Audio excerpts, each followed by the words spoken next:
Los 6 grados.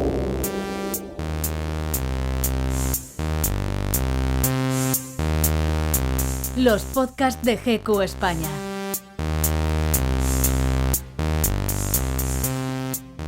¿Conocen la teoría de los 6 grados de separación? Seguro que han oído hablar de ella. 6 pasos entre nuestra realidad y la de alguien a quien admiramos. Desde los podcasts de GQ saltamos 6 escalones para comprender lo cerca o lejos que está el éxito empresarial. 6 grados al éxito de algunos emprendedores, empresarias y estrellas en definitiva de los negocios de impacto global. La historia que aquí sigue es singularmente global. Pocas personas desde su individualidad han alcanzado un impacto en la personalidad de tantos. De alguna manera, su mente nos ha enseñado y lo ha hecho en un momento de pura construcción de la personalidad, la infancia. Pero hoy hablamos del imperio, el poder de las marcas Disney, del conglomerado Disney, el más grande del mundo del entretenimiento, de un abanico de producciones intangibles que va de Disney Plus a Marvel, Pixar, Disney Channel, National Geographic o Sky News. No hablaremos de todo ello, sino de la ignición, del hombre tras la fantasía, Walter Elias Disney, sobre quien giran no solo decenas de personajes de ficción mundialmente conocidos, sino también miles y miles de historias. De la caza de brujas de Hollywood al anticomunismo e incluso, ¿por qué no?, el espionaje internacional. Los 6 grados hasta el éxito de Walt Disney. Con Eugenio Viñas. Primer grado. Garabatos de patriotismo. Walt Disney nació en Chicago en 1901. Su familia se mudó en varias ocasiones. En una de estas a una granja de Missouri, cerca de unas vías de tren. El pequeño Walt dibujaba trenes. Era un enamorado del ferrocarril, columna vertebral de Disney World y que acabaría instalando hasta el patio de su casa en California. Pero mucho tiempo antes, en una realidad mucho más humilde, los cambios de domicilio afectaron a su rendimiento escolar. En Kansas City, además, se dedicó a repartir periódicos siendo un niño. Durante 6 años estuvo levantándose a las 4:30 de la mañana para dejar en las puertas de sus vecinos el diario. Del dinero conseguido, su padre apenas le dejaba nada. Ahora bien, el pequeño Walt podía leer en primicia las viñetas de los caricaturistas de la época. Ese era su privilegio, ese era su mundo. Así empezó todo. Walt comenzó a ir a clases de arte los fines de semana e hizo un curso a distancia de caricatura. Durante la Primera Guerra Mundial, su familia se volvió a mudar a Chicago y él empezó a ser el caricaturista del instituto. Con las artes en la mano y el conflicto bélico, Disney empezó a sobrecargarse de un patriotismo que más tarde se exacerbó. Se quiso inscribir en el ejército para luchar contra los alemanes, pero no le dejaron por su temprana edad. Aún así, eso no fue impedimento para que Disney pisara suelo europeo en 1918, demostrando sus dotes con el lápiz y la estilográfica, falsificó su propio certificado de nacimiento y fue a trabajar con la Cruz Roja, a conducir ambulancias a Francia, unas ambulancias que, por cierto, decoraba con sus caricaturas. Pero apenas llegó a Europa, se firmó la paz. Segundo grado. Los fracasos de la independencia. Disney tenía claro que dibujar era su pasión. A los 18 años trabajaba para el sector de la publicidad y en 1920 empezó en el Kansas City Film Ad Company, una empresa que hacía animación por recortes para publicidad. Haciendo probaturas en casa descubrió que la animación con papel semitransparente daba más juego, pero en su empresa no compraron la metodología, así que se llevó a otra parte toda esta historia. ¿Dónde? A su propio estudio. Empezó a animar ya cuentos de hadas modernizados en Loth-O-Gram Studio, pero acabó en bancarrota muy rápido, en 1923, mientras adaptaba un corto basado en Alicia en el País de las Maravillas. Con apenas 22 años, Walt ya tenía un negocio fallido a sus espaldas, pero este hecho, más que aplacarle los ánimos, lo espoleó. Tenía claro que quería ser director de cine, así que hizo las maletas y se mudó a Hollywood. Eran los felices años 20. Todo podía ocurrir, todo era posible.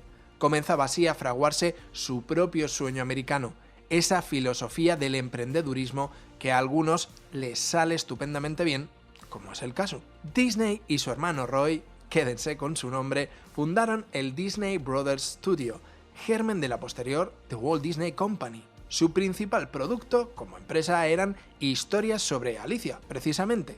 Se aliaron por aquel entonces con el productor Charles B. Mintz, quien amenazó con poner en marcha su propio estudio si Disney rechazaba unos recortes en la plantilla que él mismo proponía. Y así ocurrió. Los rechazó y Walt perdió a la mayoría de su equipo de animadores, excepto a Ub Iwerks, quédense también con ese nombre, que decidió seguir a su lado.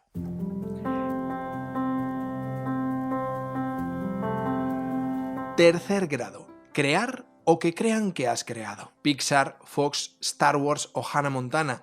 Nada de eso existiría exactamente como lo conocemos ahora si por Disney no se hubiera cruzado un pequeño ratón. Al principio iba a llamarse Mortimer Mouse, pero la esposa de Disney, Lillian, sugirió el nombre de Mickey. Sobre la paternidad de Mickey Mouse también hay una polémica. Hay quien dice que fue obra en exclusiva de Ub Iwerks, otros que fue un trabajo conjunto entre Iwerks y Walt. La teoría más extendida es que Iwerks revisó los bocetos iniciales de Disney y los transformó para hacer que el personaje fuese más sencillo de animar. Y sabemos por otro lado que Walt le puso voz hasta 1947. En palabras de uno de los empleados de Disney de aquel momento, Ub Iwerks diseñó la apariencia física de Mickey, pero Walt le dio su alma.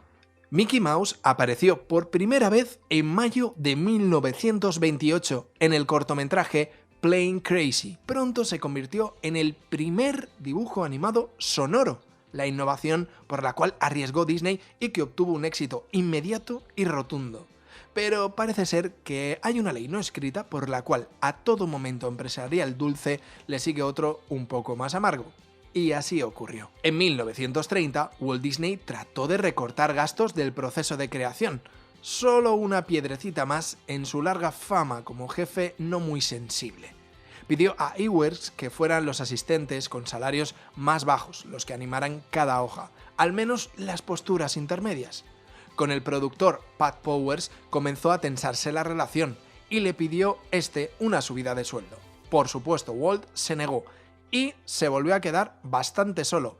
Iwerks aceptó la propuesta de Powers y otra vez más, miembros de su equipo se marcharon a fundar otro nuevo estudio de animación. Otra vez solo, y el disgusto le acarreó a Walt una crisis nerviosa que calmó, eso sí, con unas vacaciones bien largas por Cuba y Panamá.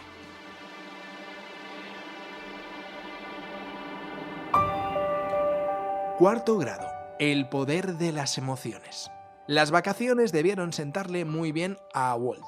Mucho mejor que Powers, Iwerks y todo aquel que pasaba por alguna de sus empresas acabara montando otras productoras.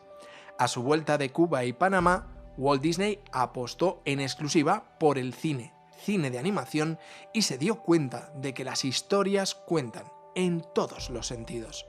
La apuesta por el cine era una apuesta por las emociones, por la evolución del relato más allá del sketch, la broma, el slapstick. El mundo seguía como siempre ávido de historias, y a esta ciencia de pensar en las películas le incorporó otra innovación, antes que el resto, por supuesto, la tecnología Technicolor a 3 bandas. Para la creación de películas de cine que se tuvieran en cuenta en Hollywood, Walt Disney también invirtió en un departamento de guionistas. En 1933 produjo Los Tres Cerditos, una película descrita por el historiador de cine Adrian Danks como el corto animado más exitoso de todos los tiempos. Tras este nuevo éxito en los Oscar, amplió la plantilla que alcanzó las 200 personas contratadas y ya no le bastaban los cortos, ahora quería un largometraje. Llegaba así la edad dorada de la animación, marcada sobre todo por él mismo. Fue así como vio la luz Blancanieves y los 7 enanitos. 4 años interminables de producción, un presupuesto imposible que no dejó de doblarse y hasta triplicarse, y trabajadores convertidos hasta en financiadores de la propia película. Y eso sí, por fin al final, un Oscar con sus 7 miniaturitas. Quinto grado. Sobrevivir a las huelgas y a las tensiones ideológicas. Para cuando llegó la Segunda Guerra Mundial, Disney estaba en la cresta de la ola, pero las taquillas no eran ajenas al impacto económico de la grave situación global. Pinocho y Fantasía no recaudaron, ni mucho menos lo esperado, y el mal ambiente fue calando en la compañía. El carácter, según muchos, despótico de Walt se contagiaba hasta derivar en una huelga de animadores en 1941. La producción de Dumbo se quedó en el aire durante 5 interminables semanas para Walt. Por si fuera poco, Bambi fue otro descalabro de recaudación por estreno, y así fue como a inicios de los años 40 la compañía acumulaba $4 millones en pérdidas. Walt no fue entonces quien dio con la clave para reinventarse en mitad de un absoluto caos económico. Fue, ya les dije que se quedaran con su nombre, su hermano, el otro Disney, al que muchos no sitúan muy lejos en méritos. Roy Disney sugirió que por razones financieras era más conveniente combinar animación con films de acción real, una idea revolucionaria para la compañía. Así, en 1948, Disney inició una súper exitosa serie de documentales de naturaleza titulada True Life Adventures, que fue de nuevo galardonada con el premio Oscar al mejor cortometraje. Pronto llegaría el éxito de Mary Poppins y la diversificación se convirtió finalmente en la tabla de salvación para una compañía Disney que, por cierto, no había abandonado su obsesión patriótica a través de Walt. Ahora también desde el cine, produciendo cortometrajes de propaganda con el Pato Donald comprando bonos de guerra o mensajes tan directos como el de la campaña El rostro del Führer. Del patriotismo al conservadurismo solo había un paso, y si en la Primera Guerra Mundial ya había demostrado cierta convicción, ahora se multiplicaba. Walt Disney extendió su lucha contra el nazismo y, abrimos comillas, otras ideologías afines como el comunismo. Eso incluía a la industria entera del cine de Hollywood. Por ello participó en la caza de brujas de Hollywood denunciando a sus compañeros y compañeras supuestamente comunistas. Más tarde, el New York Times publicó que desde 1940 hasta 1966, hasta el día de su muerte, Disney había estado pasando información al FBI acerca de estos movimientos. Acusado por distintas publicaciones y en distintos momentos de antisemita e incluso racista, también es cierto que la revisión de sus primeros cortos son difícilmente encajables por algunas imágenes o mensajes sobre las personas negras.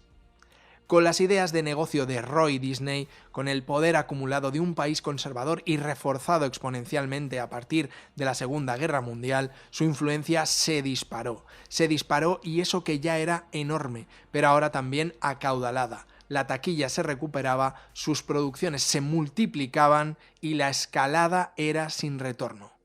Walt Disney, pese a todo, con todo, era insaciable.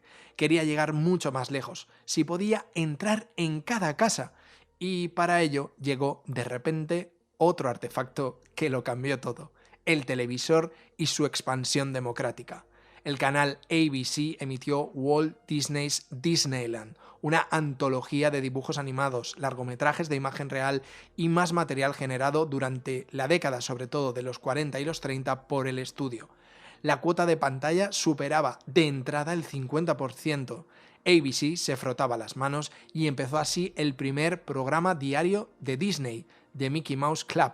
Y en mitad de esa creciente e ingente generación de ingresos, Disney llegó a crear su propio y enseguida millonario sello discográfico. Sexto grado. El límite es la imaginación. Imagina estar en lo más alto, nadar en montañas de monedas como lo hacía el tío Gilito. Has llegado a la cúspide, en una industria, la del cine, que está transformando las culturas del mundo. Si de verdad eres ambicioso, necesitas más proyectos, otros proyectos. Dejar que tu imaginación vuele, ahora sí, bien financiada, autofinanciada incluso. Walt Disney se implicó en los pabellones americanos de la Exposición Universal de 1959 en Moscú, en Rusia, y en los Juegos Olímpicos de Invierno de 1960. Arrancaba así otra clase de aventuras empresariales y en concreto se encaminaba hacia sus Happy Places, los parques de atracciones y más tarde parques temáticos. ¿El dinero era infinito? Eso había que ponerlo a prueba, según Walt, en concreto con la apertura en 1955 de Disneyland en Anaheim, California. El proyecto se iba a sufragar produciendo más y más programas de televisión, aunque no fueran suficientes, la verdad. Por cierto, el parque recreaba originalmente la avenida de Chicago, donde nació Walt Disney. Imaginación al poder. Disney creó una nueva clase trabajadora, una clase única y propia de Disney, los Imagineers. A mediados de 1954, antes de abrir el parque de Anaheim, Disney envió a sus Imagineers, mezcla de ingenieros e imaginadores, a visitar todos los parques de atracciones de Estados Unidos. En 1965, antes de fallecer, comenzó el desarrollo de un segundo parque de atracciones, pero esta vez mucho más grande, esta vez el primer gran parque temático, Disney World. La idea era construir la ciudad del mañana, esa idea tan repetida en Disney, Tomorrowland. Un cáncer de pulmón terminó con su vida en el 66 y no consiguió verlo acabado. Sin embargo, todas las ideas iniciales y el espíritu acabaron impregnando la llegada y hegemonía en los parques temáticos de Disney World, un mastodonte del ocio, una máquina de hacer dinero que, por supuesto, exprimió los recursos de la empresa.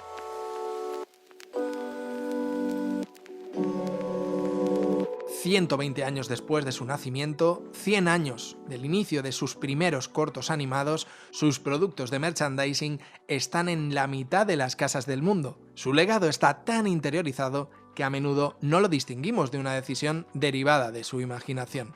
Sus historias han moldeado el imaginario colectivo occidental y nos han hecho dependientes de su sueño, un sueño infinito. Que cada final sea un final feliz.